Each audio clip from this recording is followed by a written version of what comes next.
da CPB Nacional. Ok? Passar então para o Guilherme. Transmitido ao vivo por onde? Facebook. Facebook. Perfeito. Piné, secretário de Formação e Cultura, CPB São Paulo. Alô. Boa tarde a todos. Bem-vindo a São Paulo, né? Um calor danado aqui, né? Hoje de manhã disse que é um dos dias mais frios até agora. Tá difícil para levantar. Mas bem-vindo, gente. Nós de São Paulo aqui esperamos que esse evento seja um evento que ajude a gente a fazer o debate de informação na nossa central, que alavanque, né? Tendo em vista que muitas vezes a gente não consegue, às vezes, convencer alguns camaradas de que o debate de informação é um debate prioritário, né? Mas esse debate de informação, nesse momento, principalmente no momento que a gente está vivendo agora, ele é um debate que pode construir o nosso futuro, né? Que pode construir o nosso futuro, principalmente do movimento classista, né? Eu acho que tudo isso que vem acontecendo no país nesses últimos momentos e que não tem previsão de quando vai acabar, a gente nunca sabe o que é que vai acontecer amanhã, né? Ele tem que ter um toque classista. Hoje, se você for olhar aí nas centrais, qual é a única central que teoricamente defende essa bandeira de luta? A maioria das centrais são de direita. Outras centrais se enferrujaram, se entrançaram assim com as questões do governo e esqueceram, de uma certa forma, de travar a luta dos trabalhadores.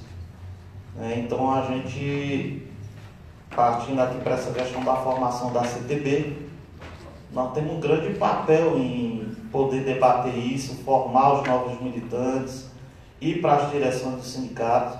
Hoje nós temos uma realidade muito grande entre as centrais, que é a cooptação, né? Chega as centrais de direita aí com muito dinheiro e leva os sindicatos aí a rodo da gente, né? E justamente é isso que nós temos para combater.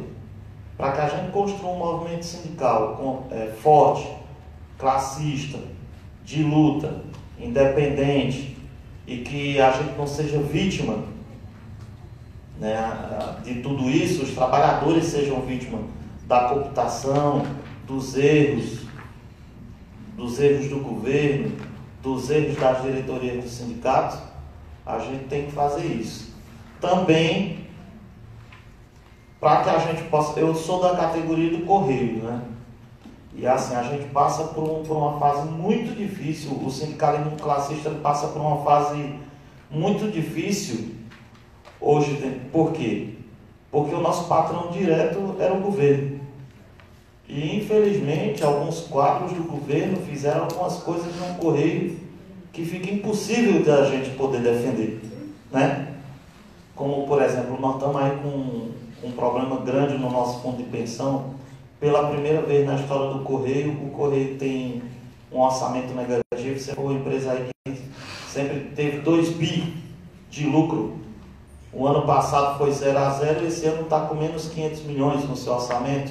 Se vocês olharem na internet, está aparecendo aí que o Correio não tem dinheiro nem para pagar a folha de pagamento de 117 mil pais de famílias e mães de famílias, né? Então, assim, nesse momento, a única saída que a gente vê para o movimento sindical, para a gente da CTB, e a formação faz um grande papel nisso aí, é formar novos quadros para debater esse momento complexo, porque é muito fácil você dizer, é desse jeito ou é do outro.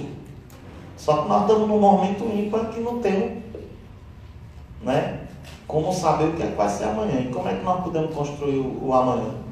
É formando as lideranças sindicais, formando os próximos companheiros que vão estar entrando dentro dos sindicatos, para que a gente possa ter um futuro melhor, Não é isso?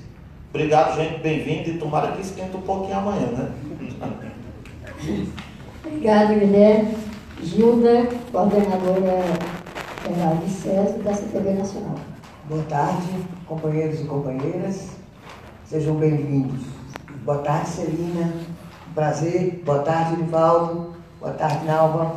Boa tarde, Guilherme. É um prazer estar aqui com vocês. Eu quero dizer que essa é mais uma atividade da CTB. E na formação, que para mim tem sido uma experiência muito rica, enquanto SES, essa experiência da formação conjunta com a CTB. Né? Quero dizer que a importância da CTB ela é fundamental e da formação em especial nesse processo que nós vivemos hoje, como o Guilherme falou. Né? Acho que para a gente se posicionar e fazer frente o que existe de notícias e de formas de opiniões que circula não só no meio sindical, mas também na sociedade, é importante que cada um de nós, a gente consiga efetivamente ter conhecimento, se formar, para poder dar conta dessa disputa de ideias que hoje existe, né? E em especial no momento que a gente está. Né? Então, eu penso que esse seminário, que esse encontro, ele pode contribuir bastante para que a gente possa não só compreender o papel da formação, mas também tomar conhecimento de quais são as políticas que nós temos que a CTB tem que implementar no movimento sindical. Como disse o Guilherme, o movimento sindical classista, não é fácil a gente atuar hoje com a disputa que existe nessa conjuntura e dentro desse movimento sindical que tem no Brasil. Né? As diversas opiniões que circulam aqui com as diversas centrais, na maioria são opiniões que não correspondem aos anseios dos trabalhadores e da sociedade. Portanto, conseguir compreender a formação e entender que o conhecimento ele é imensurável e que ele faz parte de um processo de acúmulo que as pessoas têm que ter, isso é muito importante. Então, esse momento, Celina, é importante para a CTB, é importante para o sindicalista e também é muito importante para o SES. Então, a gente agradece e vamos continuar parceiros nesse processo de formação para o movimento sindical classista. Obrigada. Obrigada, Gilda. Nalba, secretária de Formação e Cultura da CTB Bahia. Boa tarde. Primeiro, gostaria de saudar as pessoas que estão nos assistindo, podem ter essa oportunidade agora de ver mais uma atividade da CTB, depois saudar os companheiros da CTB e dizer que para nós, da CTB, saudar em especial aos colegas secretários e secretárias da pasta de formação da CTB nos estados, saudar aqui com muito carinho a nossa equipe da Bahia de formadores, com muita expectativa que nós estamos aqui nesse momento tão crítico do país, tão crítico para os trabalhadores, mas ao mesmo tempo nós estamos resistindo e aí particularmente nós que estamos na formação, nesse processo todo, diante dessas dificuldades todas, nós conseguimos ainda reunir os trabalhadores para estudar, para aprender, para reconhecer e transformar a nossa história tão antiga, mas que é tão atual. E isso move muito a gente, Celina, e aí a gente traz também aqui aos agradecimentos da CTB Nacional, a você na pessoa da secretária de formação da CTB Nacional, ao SES, que tem trazido para nós, do movimento sindical, essa oportunidade de revermos e repensarmos a nossa forma de atuação. E temos clareza de que o caminho hoje apontado tem que ser a formação dos trabalhadores e das trabalhadoras. Não existe outro mecanismo que a gente consiga agregar tanto, que a gente consiga fazer com que haja uma adesão maior da classe trabalhadora com as lutas em relação ao mundo do trabalho, mas principalmente em transformar essa sociedade, em sonhar com algo diferente do que nós presenciamos hoje, do que o que nós vivenciamos hoje. Então é uma expectativa muito grande dizer que quero compartilhar com vocês, né, esse dia, agradecer os parabéns, e é também uma experiência nova. Eu jamais, em outra oportunidade, deixaria de passar meu aniversário com minha filha de 14 anos, né?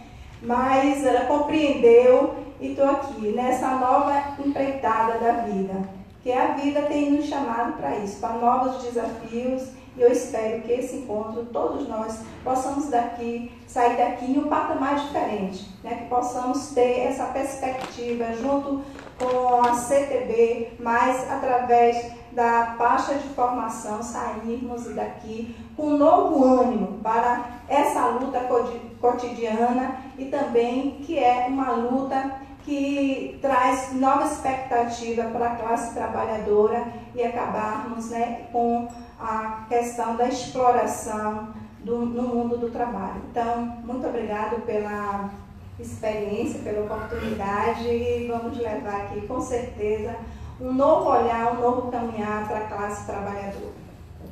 Obrigada, Nalva. Esse encontro nosso, o terceiro encontro de secretários, secretárias, formadores e formadoras, ele é um encontro de trabalho, para a gente avaliar o que fizemos nesse período e ver propostas para atuar nessa conjuntura tão difícil que nós estamos atravessando. E para isso é importante que a gente faça uma leitura dessa realidade que nós estamos, porque as propostas que tiraremos daqui são propostas na tentativa de transformar essa conjuntura tão complexa naquilo que nós acreditamos. E tenho certeza que cada um de vocês aqui, ao trabalhar com a formação, se sente muito gratificante pelo resultado que ela traz nos cursos, nos seminários, nas palestras que nós realizamos. E a Secretaria de Formação da CTB Nacional tem certeza de que, se não tivesse esse apoio de vocês em cada estado, o apoio que nós temos aí do Centro de Estudos Sindicais, nós não teríamos feito o que nós fizemos nesses quase 10 anos aí da CTB. Então, o Nivaldo vai ler essa difícil conjuntura e nos mostrar a saída que nós deveremos aprovar aqui no nosso encontro. Obrigada, Nivaldo. Boa tarde, companheiras, companheiros. Só um minutinho, Nivaldo. Gente, é o seguinte, eu sou responsável, uma das responsáveis pela representação da CTB no Conselho Político do DIEESE, e vai acontecer agora a reunião a partir das 13h30, então eu vou justificar minha ausência a partir das 13h30 e amanhã com certeza estarei aqui com vocês, tá bom? Desculpa aí, gente. Obrigado. Eu não desculpo, você não quer me ouvir por quê, Gil? Eu não me canso de ouvir, sabia? Tá bom. Bom, boa tarde, companheiros. Cumprimentar a Celina Areias, nossa secretária da pasta promotora deste evento de Formação e Cultura. Cumprimentar o Biné, da CTB São Paulo e dirigente do Sindicato dos Correios aqui do estado de São Paulo. Cumprimentar a Inalma, parabéns pelo aniversário, Já me avisaram que você reservou bar Brahma para um grande boca livre hoje à noite. Não vou perder. Deixa um lugarzinho para mim ali. E cumprimentar todos vocês que vieram dos mais diferentes estados do nosso país. Um país de dimensões continentais. Ontem eu fui na terra do Bolinha, lá em Curitiba, cheguei lá às 8 da manhã, o comandante falou assim: tempo bom, temperatura de 3 graus. E hoje está 0 graus lá, né? Hoje é 0. E amanhã eu vou ao Rio Grande do Norte, estava olhando lá no Climatenta, a temperatura é acima de 30 graus. Só para a gente ver que o Brasil é um país de grande diversidade cultural, econômica, social e também climática, né? Dependendo da região, até o clima muda. Hoje à noite é bom ir bem agasalhado, que a mínima em São Paulo vai ser de 8 graus, o único que não vai ligar para isso é o Paraná, e amanhã vai ser um pouco mais frio ainda. Mas o Adilson Araújo, o nosso presidente nacional da CTB, ontem estive com ele em diversas reuniões em Curitiba, e hoje ele viria aqui fazer essa abertura, mas o Adilson, a mãe dele mora na Bahia, está com problemas de saúde, então toda hora ele é obrigado a fazer viagens de emergência. Então ele pediu para dar um abraço fraterno em todos vocês, e eu estou aqui cumprindo um papel de substituí-lo na abertura dos nossos trabalhos. É uma breve introdução. Em primeiro lugar, nesses tempos tempestuosos que nós vivemos, a área de formação, a área de esclarecimento político, a hora de procurar elevar o nível de consciência e organização dos trabalhadores, sempre é importante, mas agora adquire uma importância especial. O Brasil está vivendo alguma coisa parecida com um tsunami político. Houve um cavalo de pau na política brasileira. Nós estávamos, desde 2003, com Lula, vivendo um ciclo progressista, com todas as contradições, com todas as dificuldades até para realizar reformas estruturais indispensáveis para sustentar um projeto nacional de desenvolvimento com valorização do trabalho, que é o núcleo programático da CTB. Mas mesmo assim, neste último período de 2003 até hoje, o Brasil experimentou 3 questões que não costumam existir na história do nosso país. Primeiro, que é democracia. O Brasil, democracia no Brasil são interregnos na história. A história do Brasil predomina situações de autoritarismo, de ditadura e de restrições democráticas.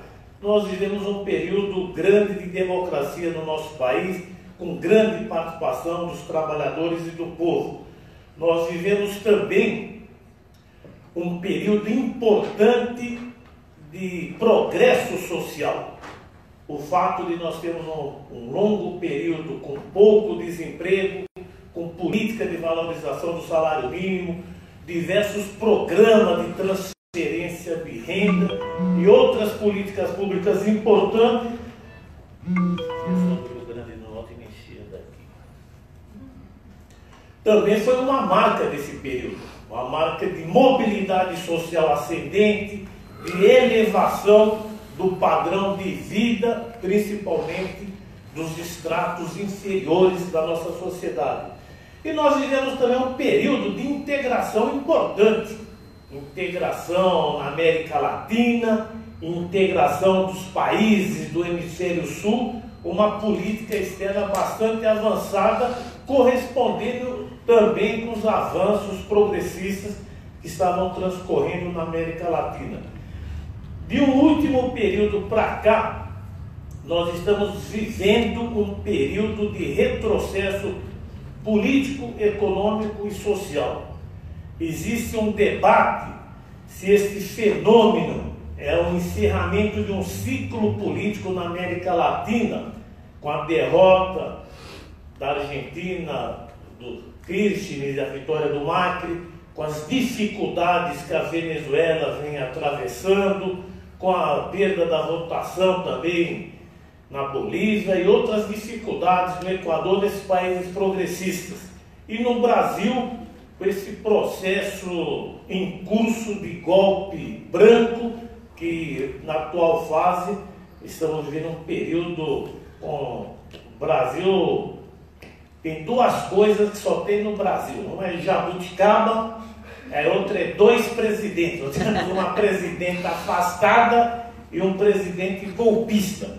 Essa é a realidade contraditória do nosso país. E para os trabalhadores em particular e para a CTB, nós achamos que esse processo ilegítimo de cassação, tentativa de cassação branca do mandato da Dilma e a ascensão de um presidente interino sem o respaldo da urna, eleito pela via indireta do Congresso Nacional, um governo biônico, um governo representante do golpismo em curso no nosso país. Se esse processo se consolida, nós vamos viver uma guinada política sem precedentes no Brasil nas últimas décadas. Guinada de todos os pontos de vista.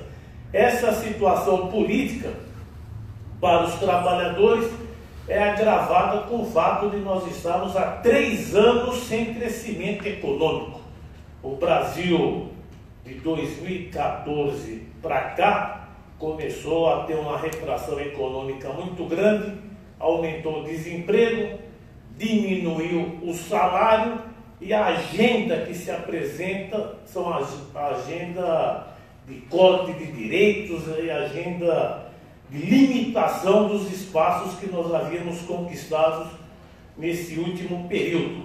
A crise econômica é reflexo da crise do capitalismo no mundo inteiro, que está atingindo todos os países. O Brasil não ia ficar imune a esse vendaval recessivo no mundo inteiro, mas a crise econômica brasileira também tem a particularidade de enfrentar simultaneamente uma grave crise política, que muita gente chamava, que pela ótica dos conservadores era tempestade perfeita.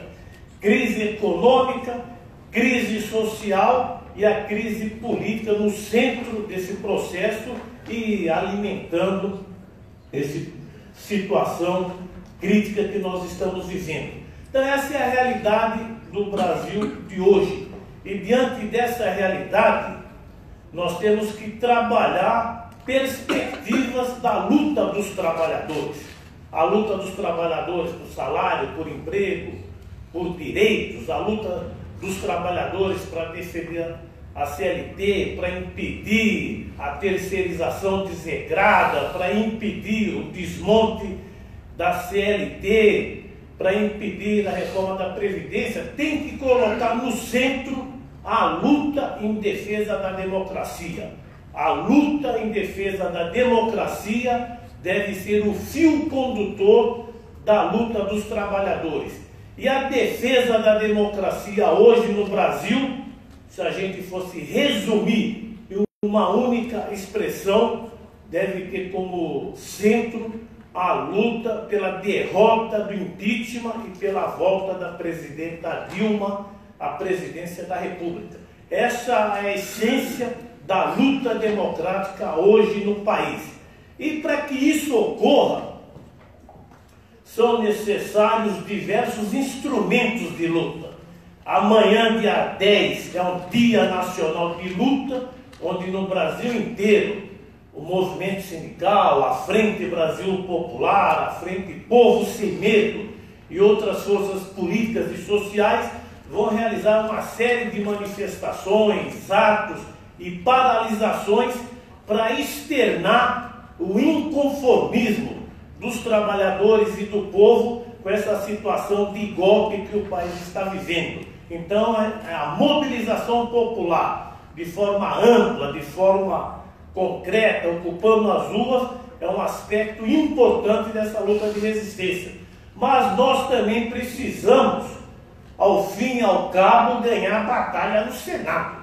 A batalha que vai decidir pela volta ou não da Dilma Rousseff à presidência da República vai ser decidida provavelmente até o mês de agosto no Senado.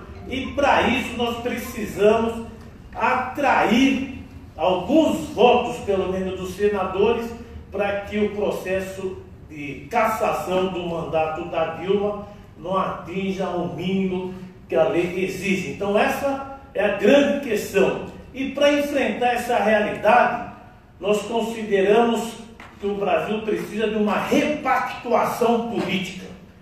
As forças políticas e sociais que apoiam o governo Dilma nesse último período são insuficientes para reverter esse processo de impeachment. Por isso que nós temos que incorporar neste movimento forças que sejam contra o golpe, forças que defendem a democracia, independentemente do juízo de valor e do posicionamento que eles têm em relação ao governo Dilma. Por isso que na última reunião da CTB, um processo que nós já vínhamos debatendo há algum tempo, nós consideramos que a forma concreta de dar maior amplitude e eficácia à nossa luta para derrotar o impeachment é a necessidade de resgatar a soberania popular, convocar um plebiscito para colocar na agenda política do país a antecipação das eleições presidenciais.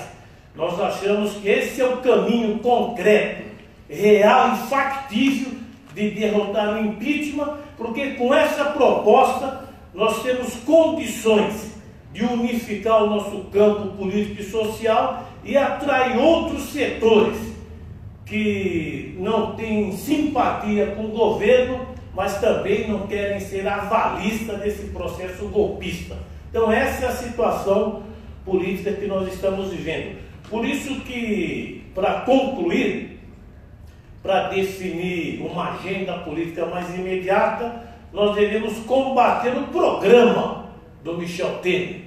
O programa do Michel Temer, aquele ponte para o futuro, os 15 pontos do PSDB para o atual governo, é um programa ultraliberal, antidemocrático, antinacional e desagregador da integração latino-americana. O ministro das Relações Exteriores golpista, José Serra, já está querendo desmontar toda essa política de integração do Mercosul, o Unasul, o BRICS, essas relações, e quer retornar àquela velha agenda da diplomacia brasileira de se curvar aos interesses dos Estados Unidos, da Europa e do Japão, que são os países capitalistas hegemônicos.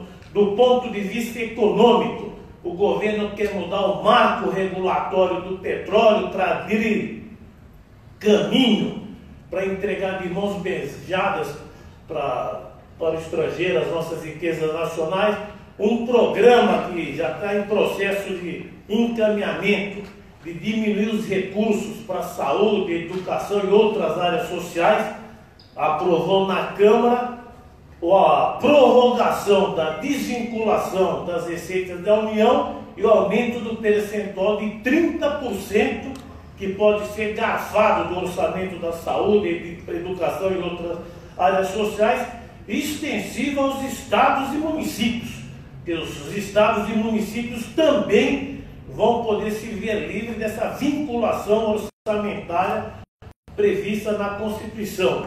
O governo também está propondo uma reforma da Previdência para criar uma idade mínima de 65 anos, desvincular o reajuste das aposentadorias da política de valorização do salário mínimo, a retomada do processo de privatizações.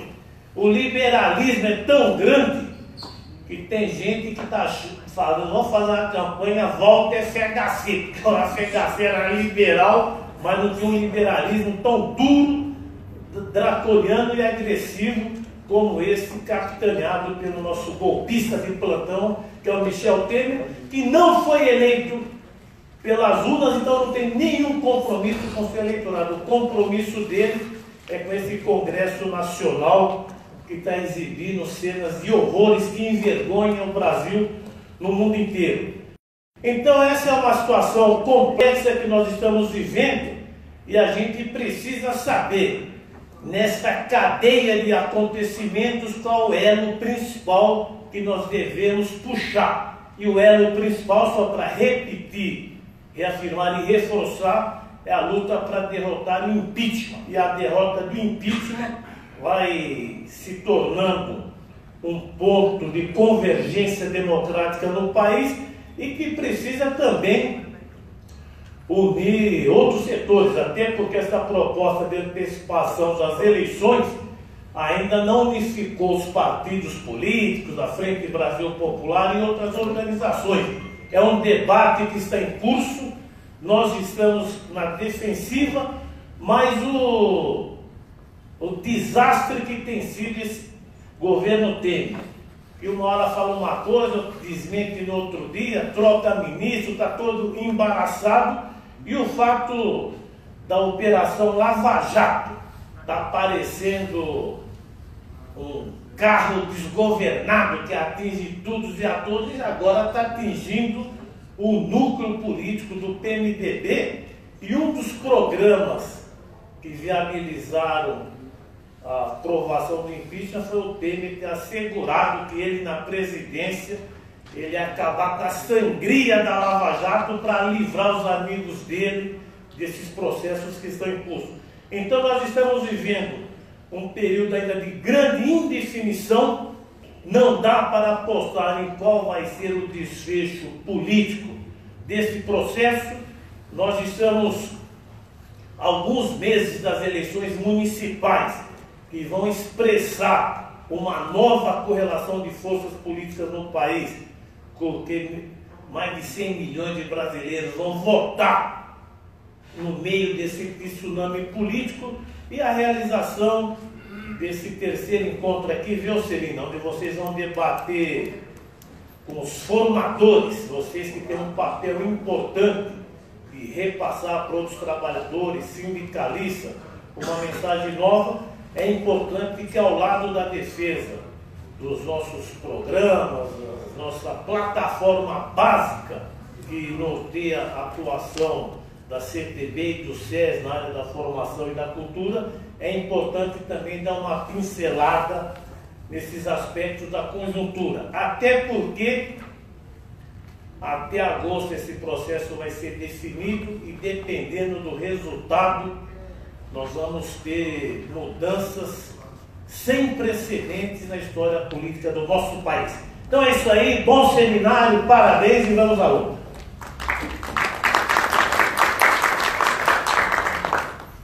Boa tarde mais uma vez. A Celina me convidou para fazer um momento de descontração. Como ela colocou, a formação é um tema muito importante para todos nós que vamos voltar para o nosso estado, para as nossas ações.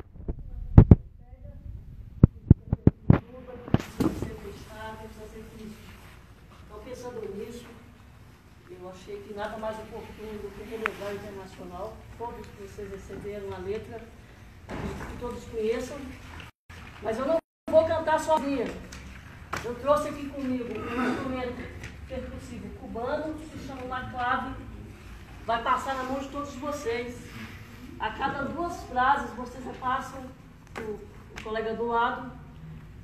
Isso aqui vai relembrar o relógio, o tempo de trabalho do trabalhador. Então, 1, 2, 3. Não precisa se preocupar comigo cantando. O que importa é a sincronia entre vocês. Certo? Então, 1, 2, 3. Correto? Como a letra é grande, eu não vou cantar o refrão como é citado aí. Porque o refrão, todos vocês vão cantar um a um, tocando a clave depois no final. Pode ser assim? Combinado? Então todos vocês vão cantar comigo. Eu vou cantar sozinha a letra, tem o refrão, vocês E ao final, cada um vai cantar o refrão tocando a clave. Tudo bem? Fechado? Não, mas fazer isso. Começa com você, Eduardo.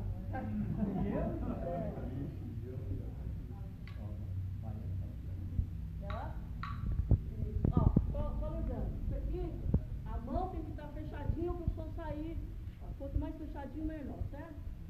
Para o som sair realmente firme. Vai, 1, 2, 3.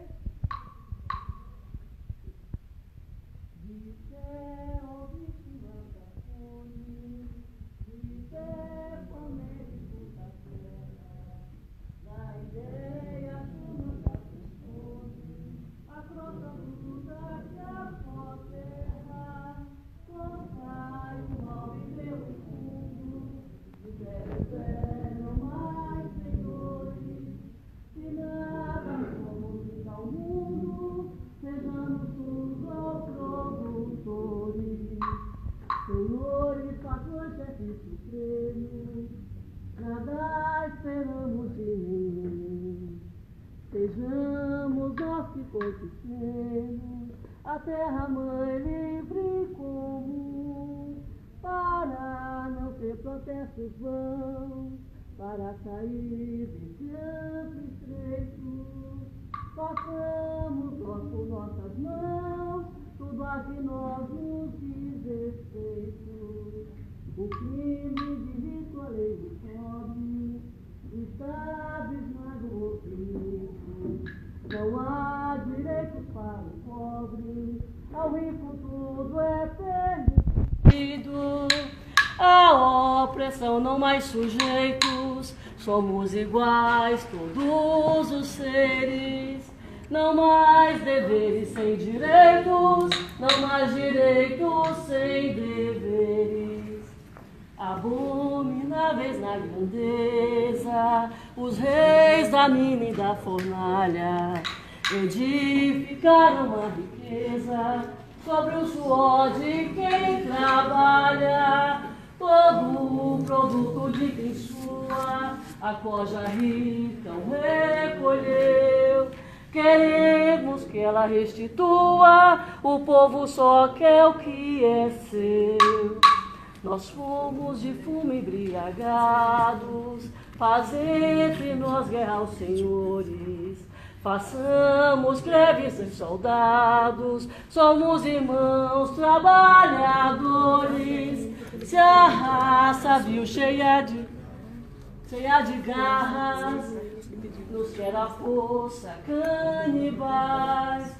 Logo verás que nossas balas são para os nossos generais, pois somos o povo dos ativos, trabalhador forte e fecundo, pertence à terra aos produtivos, ó parasitas deixa o mundo, ó parasita que te nutre, do nosso sangue a gotejar. Se nos faltarem os abutres, não deixe o sol de figurar. Bem unidos passamos nessa luta final de uma terra sem anos, a internacional. Bem unidos passamos nessa luta final, uma terra sem anos, a internacional. Bem unidos passamos nessa luta final, uma terra sem anos, a internacional. Bem unidos passamos nessa luta final de uma terra sem anos, a internacional. Bem unidos passamos nessa luta final de uma terra sem anos, a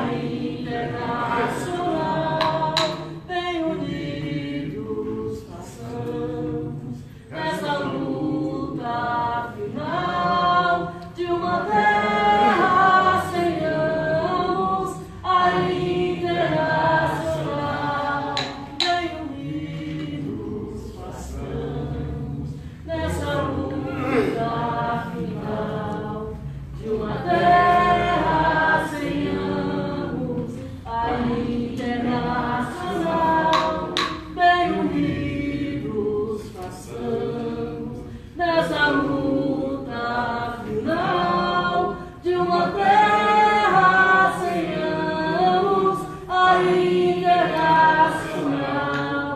Bem unidos façamos dessa luta final de uma terra sem anos, a internacional. Bem unidos façamos nessa luta final de uma terra sem anos, a internacional. Aê, pessoal! Nós agradecemos aí a Nena, que ela tem cooperado com a gente aí nos nossos encontros com a área aí de cultura.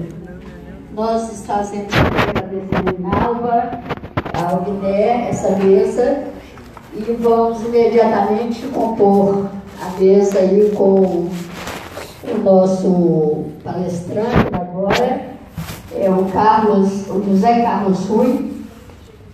Ele é jornalista.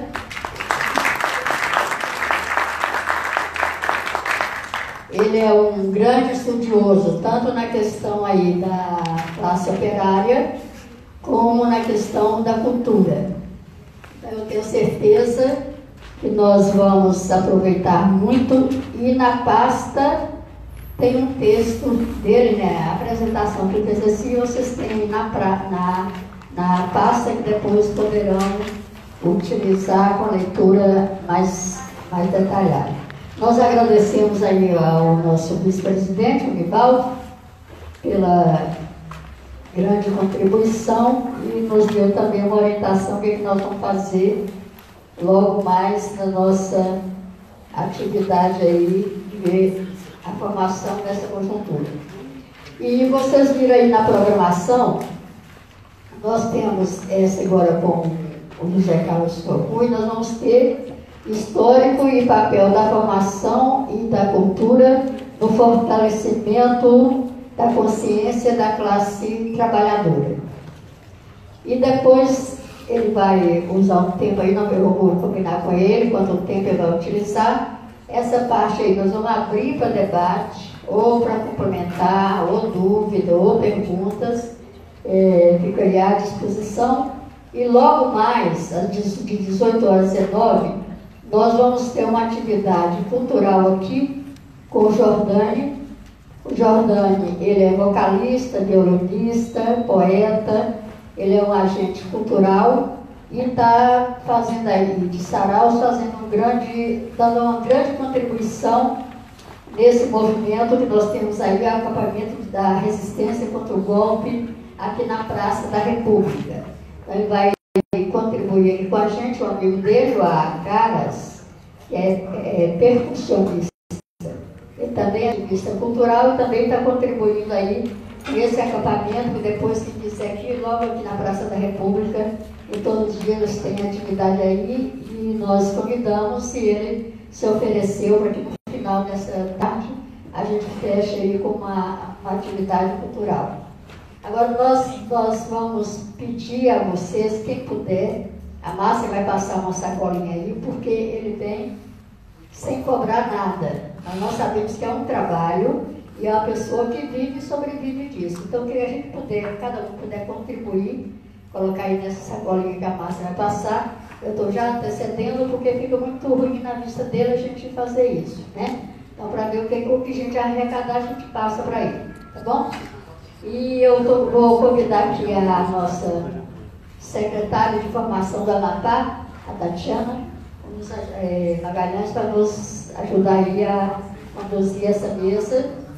E a Célio Neves, da Secretaria de Formação de Curitiba, para nos auxiliar aqui. Pegando o extremo, né? Onde é muito frio e onde é muito quente. O extremo do país, representando esse imenso país.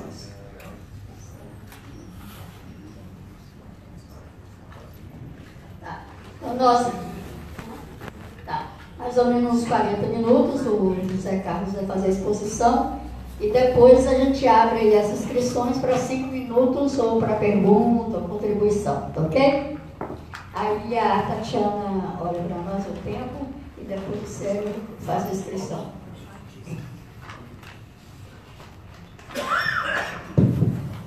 Gente, boa tarde. É muito emocionante. Mais emocionante ainda está numa atividade que começa cantando internacional. Isso é uma importância muito central. Um hino que foi escrito nas cadeias, nos cárceres da Comuna de Paris, em 1871. Está fazendo agora, portanto, neste ano, 145 anos. Uma coisa muito. A letra é longa, claro, a gente reclama dela, mas é uma descrição da situação dos trabalhadores, é uma descrição do conflito de classes que a gente está vendo hoje no Brasil. É uma coisa, é a mesma petulância da classe dominante, da elite, que se apresentou em Paris, quando os trabalhadores tomaram o poder, e quando os trabalhadores que foram reprimidos. Calcula-se que na última semana de maio de 1871, quando a Comuna foi reprimida, calcula-se que foram mortos, no mínimo, 30 mil pessoas em Paris, assassinadas na rua. E a mesma petulância que está se tendo hoje. A gente não vê assassinato, claro, dessa forma tão aberta, mas a gente vê a mesma arrogância. Isso é uma coisa que a gente tem que saber, tem que levar em conta. E cantar internacional lembra a gente disso o tempo todo, lembra o tempo todo da situação de classe em que a gente está, da contradição de classe em que a gente está. Bom, gente, eu não vim aqui falar disso. Eu vim aqui para falar desse tema que foi proposto. Preparei um texto tropegamente, está na pasta de vocês, tentando alinhar algumas ideias. E vou tentar me guiar por esse texto para levantar a problemática que nos interessa, que pode nos interessar. Esse texto, quando vocês olharem, vocês vão ver que ele começa com um poema escrito pelo Jair Campos, que era um poeta comunista. Ele escreveu esse texto em 1957, onde ele diz... Eu vou ler aqui, onde ele diz o seguinte: eu quisera ser claro de tal forma que, ao dizer rosa, todos soubessem o que haviam de pensar, mas quisera ser claro de tal forma que, ao dizer já, todos soubessem o que deveriam fazer. Eu comecei a escrever com esse texto por uma razão simples. Eu acho que ele resume a contradição que aparentemente está na cultura, tá? E está ligada à formação, né? Essa contradição, ela junta duas coisas. A primeira coisa é uma reflexão sobre a vida. A cultura, a arte, a ciência, o conhecimento é uma reflexão sobre a vida de todos nós. Das contradições da vida, dos sentimentos, das ansiedades, das esperanças que a gente tem no dia a dia, ao longo da história, ao longo dessa história que já se conta em milênios. A cultura é isso. Mas é mais que isso. A cultura é também o momento da ação. A partir do momento que a gente tem uma clareza, que a gente tem um certo conhecimento das contradições da vida e tal, tudo isso, a gente é levado a agir.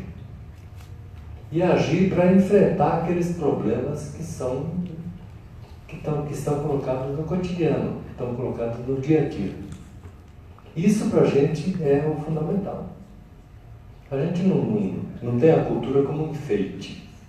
Vou fazer uma música, fazer uma literatura, fazer uma poesia e tal, que vai enfeitar a vida. Isso é bobagem. Isso é a coisa mais atrasada que a gente possa imaginar em relação à cultura. A cultura é uma reflexão de fato, sobre a vida e sobre as contradições da vida. E ao ser isso, quando ela se manifesta no campo da arte, claro que ela se manifesta através do sentimento e através do belo. Isso é fundamental. Uma obra de arte que não atenda esses requisitos, ela não prospera. Agora, na ciência não. A ciência age de outro jeito. A ciência age de uma forma mais objetiva. Ela olha para o mundo real e o reflexo que a ciência produz do mundo real é um reflexo objetivo. Não é tão ligado ao sentimento, é ligado a uma coisa mais objetiva. É um reflexo onde, ao olhar o mundo, a ciência tenta reproduzir esse mundo nas suas várias modalidades, química, biologia, física, etc. E de tal forma que esta reprodução possa ser testada, que ela possa ser refeita por outro pesquisador, que pode chegar às vezes a conclusões ou não e tal. Mas o que eu quero chamar a atenção aqui é que são dois reflexos diferentes. O reflexo que está presente na obra de arte, o reflexo estético, é um reflexo muitas vezes, muito fundamentalmente ligado ao sentimento, à emoção, à subjetividade de cada um. O reflexo científico, ele é ligado, né, à coisa objetiva, que você pode contar um relato sobre o mundo e esse relato contado por alguém pode ser refeito por um outro pesquisador, por uma outra pessoa. Agora, tem uma coisa que unifica essas duas dimensões. A coisa que unifica essas duas dimensões é a referência ao mundo real. A cultura sempre, sempre, sempre reflete o mundo real. Seja na arte, seja na ciência, seja da maneira que for. Se não for desse jeito, ela é uma coisa artificial. Uma coisa que, se a gente for usar uma linguagem mais tranquila, é uma coisa, se não for desse jeito, é uma coisa que não pega. Porque isso é uma coisa que é fundamental, né? Bom,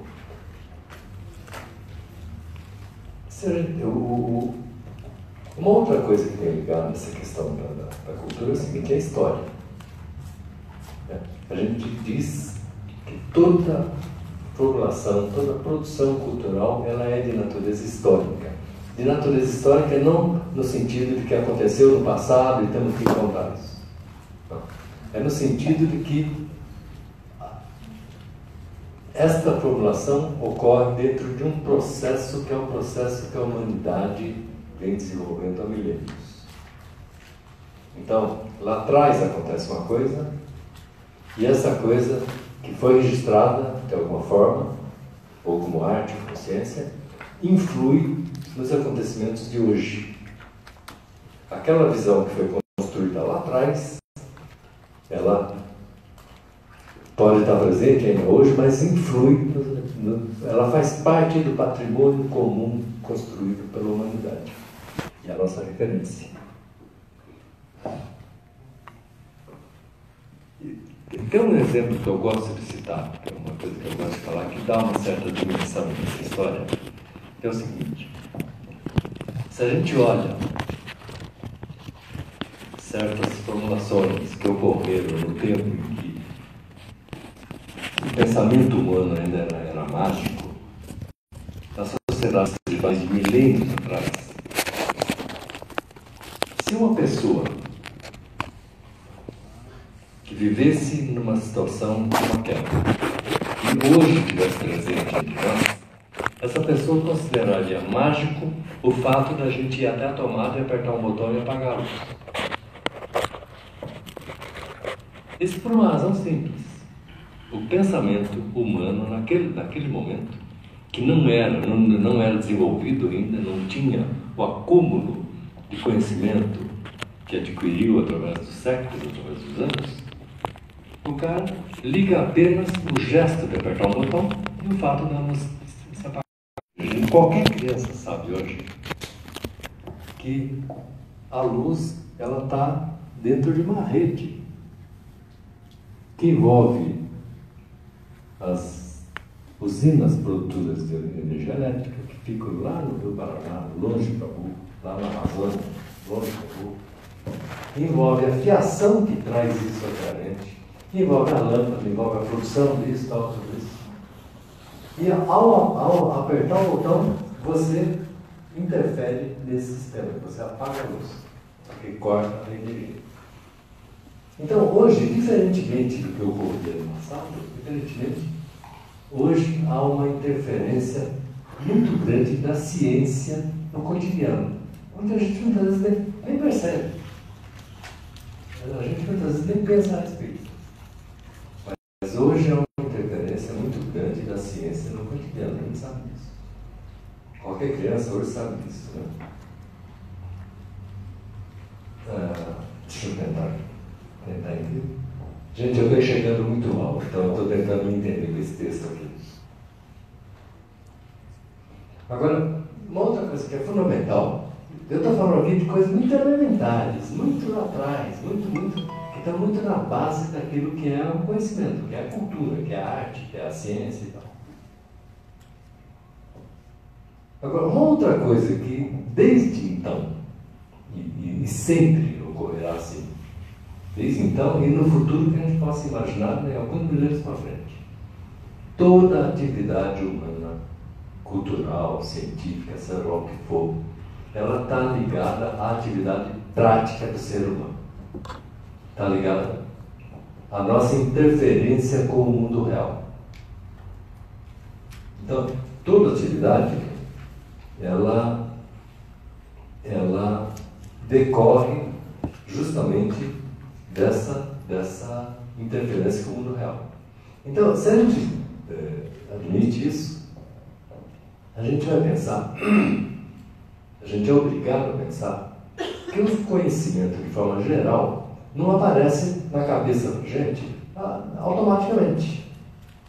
O conhecimento não surge na cabeça dos caras mais brilhantes, mais geniais que a gente possa imaginar, porque veio um dom mágico. Alguém enfiou na cabeça, alguém abriu a compreensão dele e enfiou na cabeça dele. Isso não é assim. Isso, muitos setores idealistas, certas correntes idealistas pensam que é assim, mas não é assim. O conhecimento decorre da atividade prática e do trabalho. Isso é fundamental. Isso é uma coisa que a gente tem que ter muita clareza sobre isso. E ligado a essa atividade prática, que se traduz no trabalho, a gente pode citar duas coisas. No campo da ciência, o que aparece a uma certa altura e se fortalece entre os homens é uma ciência chamada geometria. É uma das primeiras que apareceu lá atrás, lá na antiguidade ainda, entre os egípcios, os sumérios, os gregos e tal. E é uma atividade é uma ciência que está ligada à necessidade de medir a terra, de medir o chão. Porque eram sociedades agrárias, onde medir o chão era importante para saber como você vai plantar, como você vai produzir, e em certos estágios de desenvolvimento, como você vai dividir a terra. Então, a geometria aparece ali, portanto, não porque teve um grego genial lá que ficou pensando e formulou as categorias da geometria. Claro que teve intervenção desse cara, claro que teve. Mas esta atividade ela só pôde existir a partir do trabalho ligado à terra. E isso que é fundamental a gente entender. Outra coisa, se a gente pensar no campo da arte, nós vimos agora que esse instrumento cubano que passou aí na mão de todos nós, para marcar a música. Tá vendo? Se a gente for rastrear para trás, a gente vai ver que esse instrumento está ligado à necessidade de marcar o ritmo do trabalho. Isso alguns antropólogos estabeleceram isso. Se a gente pega a música, se a gente pega a poesia e tal, a gente vai ver elas surgem lá atrás, ela surge na atividade coletiva do trabalho, para ajudar a coordenar o trabalho de todos, para ajudar a dar o ritmo do trabalho de todos, para ajudar, né, que esse trabalho seja produtivo. Isso, eu estou falando lá atrás, mas isso está presente ainda hoje. Se a gente pegar como era um tanto de trabalho, como inúmeros outros. Então, o que eu estou querendo chamar a atenção aqui é essa coisa fundamental da ligação da atividade cultural com o trabalho coletivo, o trabalho de todos nós, mas o trabalho da sociedade como um conjunto, né? Isso é uma coisa que é marcante, a gente tem que levar em conta. Espera aí, deixa eu encontrar aqui. Sim, a questão do trabalho. Gente, eu operei a vista recentemente, estou me recuperando disso. A gente enxergar mal, vou te contar. Né? E não tem óculos que resolva, né? Mas tudo bem, chegamos lá. Uma outra coisa ligada a esta coisa elementar que eu estou tentando descrever aqui é o seguinte: a humanidade, ela se diferencia dos animais. A atividade do homem se diferencia da atividade dos animais. Os animais produzem coisas. Um castor faz uma barragem no rio. Uma formiga faz um formigueiro. Uma abelha faz favos, que muitas vezes são animais. Né? Agora, esse bicho faz essas coisas fundamentalmente devido à sua programação genética. Ele faz aquilo que o instinto leva ele a fazer. O ser humano não. O ser humano primeiro projeta na cabeça para depois fazer na vida real. Ao projetar na cabeça, a gente usa esta coisa que a gente chama de cultura. A cultura é esse conjunto de conhecimentos que a gente tem que se traduz nessa atividade nossa de produzir coisas. Em geral. Então, se isso é verdade, uma coisa que é fundamental para o ser humano, como com essa produção cultural, é o acúmulo disso. A gente aprende uma coisa, a gente registra aquilo e a gente passa para dentro. A gente não se basta com aquilo. Aquela coisa que a gente aprendeu tem que ser transferida para outros seres humanos. É um ganho conquistado pela espécie humana, que faz parte do patrimônio da espécie humana. Se isso é uma coisa que é verdade, isso nos leva a uma outra coisa que também é fundamental. Isso é bom para ele. É ótimo. Eu devia ter pedido para alguém fazer essa mágica antes. Uma coisa que é fundamental para a gente é o seguinte: é a transmissão dos conhecimentos. E isso diz respeito diretamente a nós, que somos formadores. O conhecimento acumulado, ele precisa ser dominado, precisa ser processado e precisa ser transferido para outras pessoas e para outras gerações. Porque senão esse conhecimento não cresce. Senão ele morre ali. E aí uma característica do ser humano é essa. A gente que tem consciência, que elabora cultura, que acumula conhecimento, a gente, qualquer pessoa, processa aquele conhecimento que recebeu e faz de alguma maneira um pouco diferente da anterior. Nenhum de nós faz exato. Você vai fazer um bolo. Tem uma receita para fazer aquele bolo. Nenhum de nós segue a receita ao pé da letra. A gente sempre tem uma certa interpretação, digamos assim, da receita. E isso é um ganho, isso é um benefício, é aí que se manifesta a inteligência de cada ser humano. É nessa coisa de pegar uma receita e aplicar aquela receita de uma forma criativa. É claro que eu estou exagerando, tem coisa que não tem jeito, tem coisa que o cara tem que seguir aquilo pronto. Medicamentos, por exemplo, o cara tem que seguir a receita e pronto. Tem que fazer. Mas no geral, no dia a dia, o que acontece é isso. Então, ao fazer essa mudança, a gente altera de alguma forma aquele conhecimento que recebemos e fazemos alguma pequena mudança naquele conhecimento que leva isso por diante. Se a gente pega nossas mães, por exemplo, que cozinham, se a gente pega cozinheiras, aquelas de mão cheia e tal, e ela vai ensinar a gente a fazer uma receita, ela sempre fala, põe um pouco disso, põe um pouquinho daquilo, você mexe um pouco. O que significa isso um pouco? Isso é muito diferente para cada um de nós. Né? Eu estou chamando a atenção aqui justamente para essa contribuição que todos fazemos ao processo de conhecimento. Isso a gente tem que saber. Isso é uma coisa. Isso interfere com a transmissão do conhecimento. Se a gente pensar, desde o passado mais remoto, todas as sociedades sempre tiveram pessoas e instituições, entre aspas, dedicadas à transmissão do conhecimento. Então a gente tem escolas, professores, que têm a tarefa de dominar o conhecimento, de processar o conhecimento e de transmitir isso, levar isso para adiante. Se a gente pensa numa sociedade,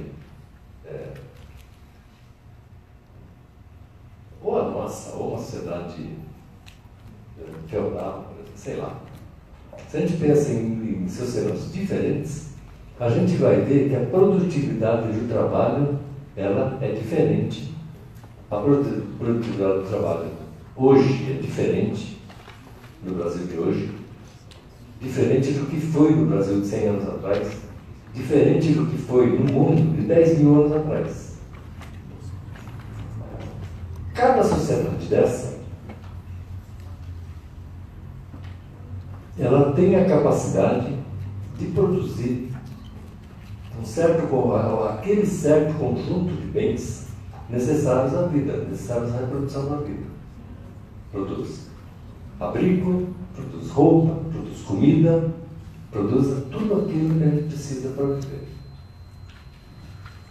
Num certo momento desse desenvolvimento, aquela sociedade pode separar uma turminha, uma turma de pessoas que não são mais dedicadas ao trabalho produtivo, mas podem se dedicar ao trabalho de processar o conhecimento, acumular o conhecimento e transmitir esse conhecimento. Se a gente pegar hoje, tem muitos professores aqui.